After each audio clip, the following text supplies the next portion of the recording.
The next question comes from Horatio, who says, great demonstrations as usual. Thank you, thank you. Are golden exercises always about transitions, and do you recommend to incorporate them into singers' daily routines? So are golden exercises always about transitions? Yes, they are. So golden exercises are about transitions between different modes, between different density stages.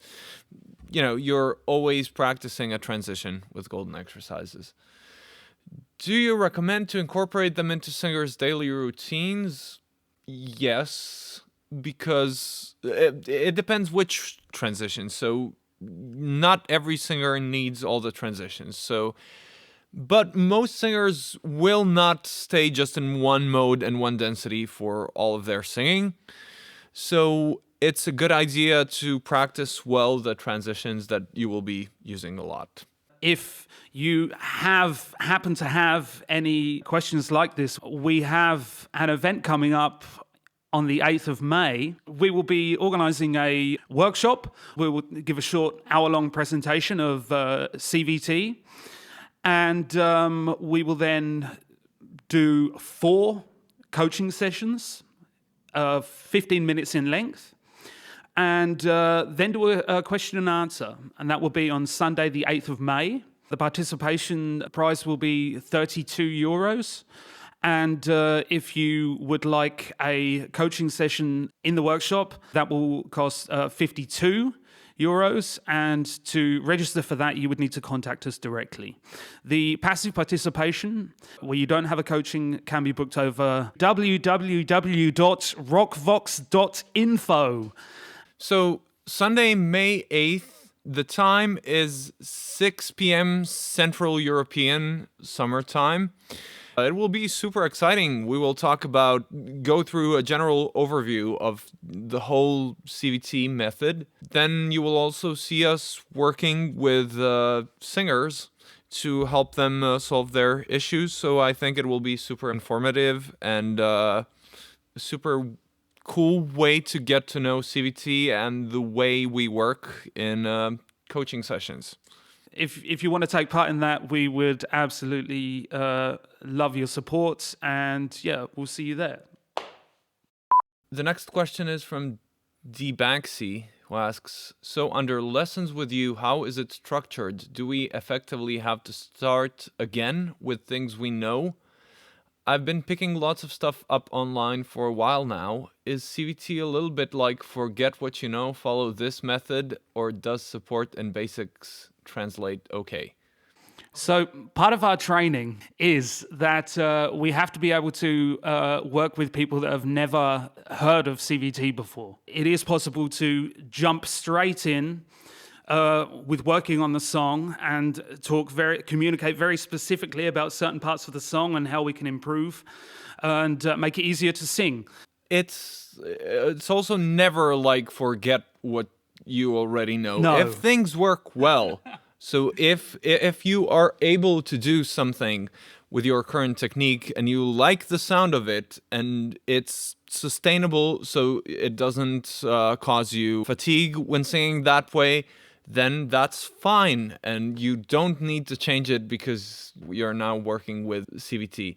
So no, you don't need to start again with the things you already know. And I often actually, even with the singers who haven't had prior CVT knowledge but are already singing, I will start, with a song and focus on specific problems they encounter.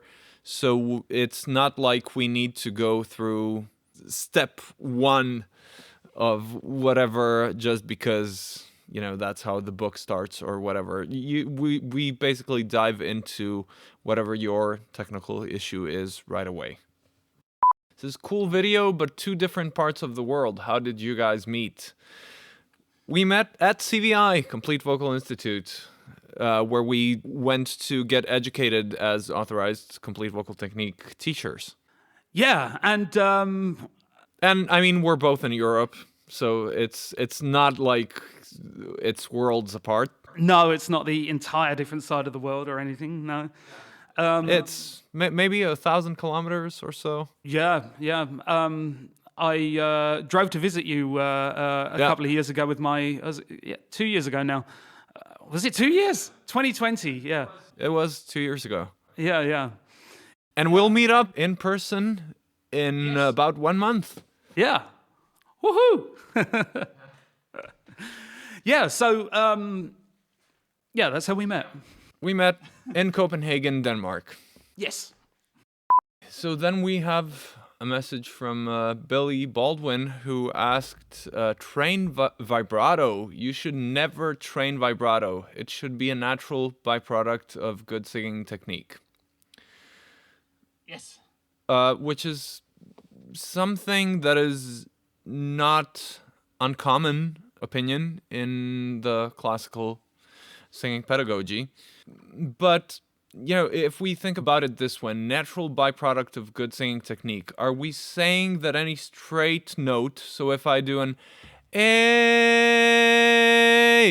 is that automatically bad singing technique because it has no vibrato? Starting out as a singer, I had no vibrato at all. So it was definitely something that I needed to learn. I think the whole idea about it being, natural side product of good singing technique comes from just the fact that, classical singing, all the opera singers always use vibrato on everything. I think people just interpreted that as it's a byproduct of whatever. And the other thing is, when you ask a singer who has been using vibrato for a long time, it does feel like a natural thing. You don't think about it so much after a while. So for me, like if I just sing a note, hey, vibrato will sort of just happen. But as a result of me practicing it happening, because I had no vibrato starting out. Yeah. I was the same. After I'd been singing a while, I intuitively used what I felt like was a vibrato-y sound. And my vibrato, I think back in 2004, 2005, was more a pulsation-like. And it was something that I was activating out of intuition. And it was irregular, always sounded a little bit different. The speed varied quite a lot. Sometimes I thought it sounded really good when I was singing, and there were other moments where it annoyed me a little bit, my vibrato.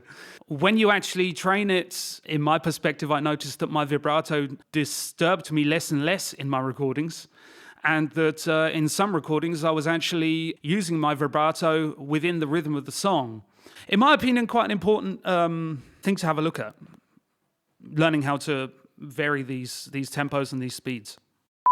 So we have a question from Justin Merdsoy. I've noticed that CVT folks don't often talk about false fold compression, not officially anyway. What do you guys think about it? So I think I'll take this one as the nerd. So the false folds or the ventricular folds are actually mentioned in CVT for various different things.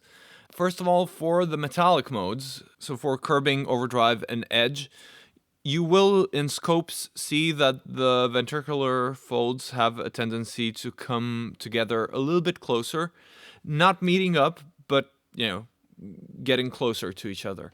That's one thing. And then the other thing is distortion, where the ventricular folds actually meet and vibrate together.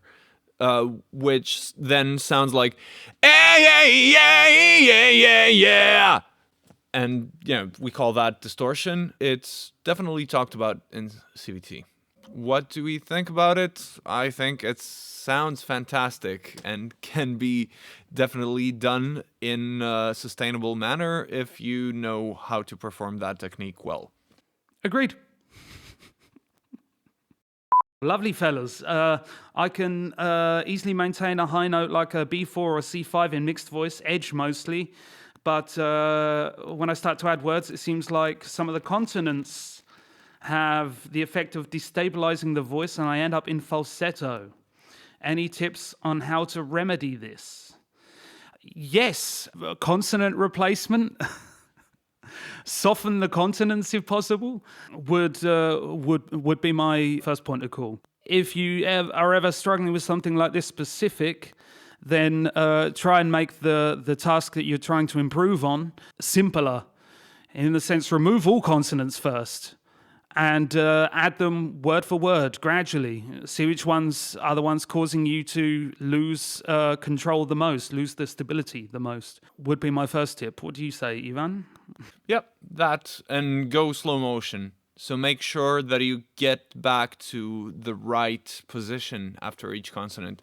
The thing Absolutely. is, consonants interrupt your setting. So suddenly you are changing everything to pronounce the consonant, and you need to become very quick at switching back to the correct setting.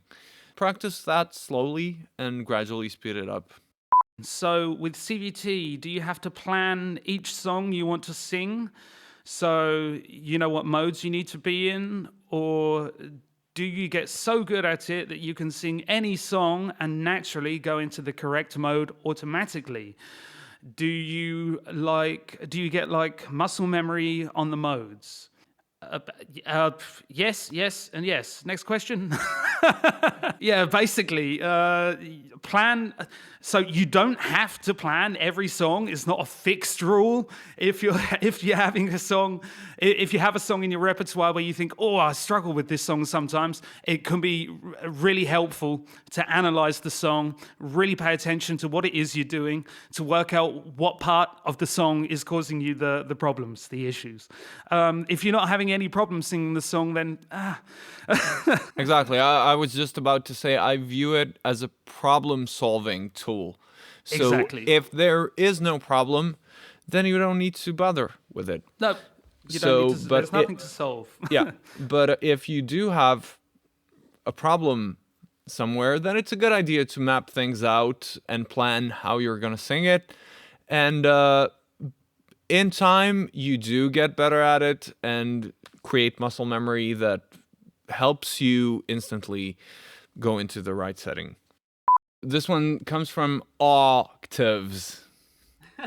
Other than possibly getting tagged with a copyright strike, how come the songs used in the neutral examples weren't used in the different modes? I can't tell the difference in sounds.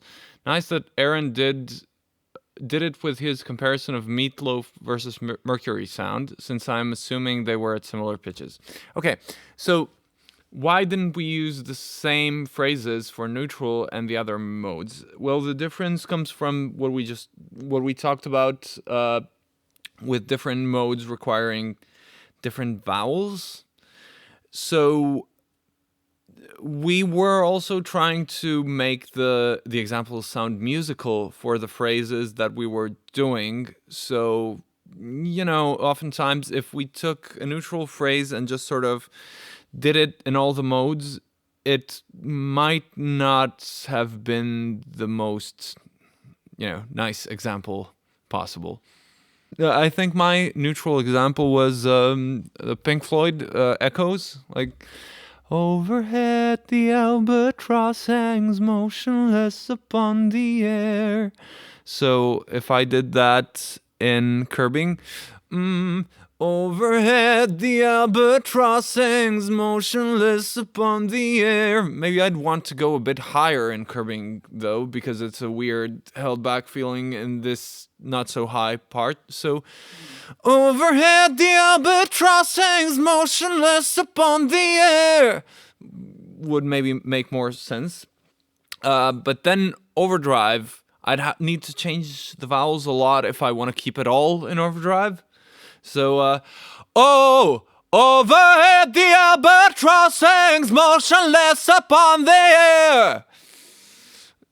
And, already it kind of, you can tell that it's not well suited for that particular piece of music. And Edge, overhead the albatross hangs motionless upon the air. You can tell how we chose the phrases for a particular mode. So just to remind you all once again, we have a workshop coming up Sunday, 8th of May. 2022. But if you're watching this video after that date, please do check out our website, rockvox.info, and we might have a new workshop coming up, so you can find the info there. Sunday, 8th of May, 2022, 6 p.m. Central European time. But on the website, if you click on the workshop button, you can get info for what time that is in your time zone. It will be a presentation of the complete vocal technique method, so we will, in a condensed form, go through all of CVT. We will also be teaching, so active participants, we will have 4 15-minute coaching sessions that you can also apply for. Then we will do a little bit of Q&A. So thank you very much for watching. Please do subscribe, share the video with your friends, and leave a comment below with your questions, and hopefully we'll do more of these videos in the future with great questions that you send.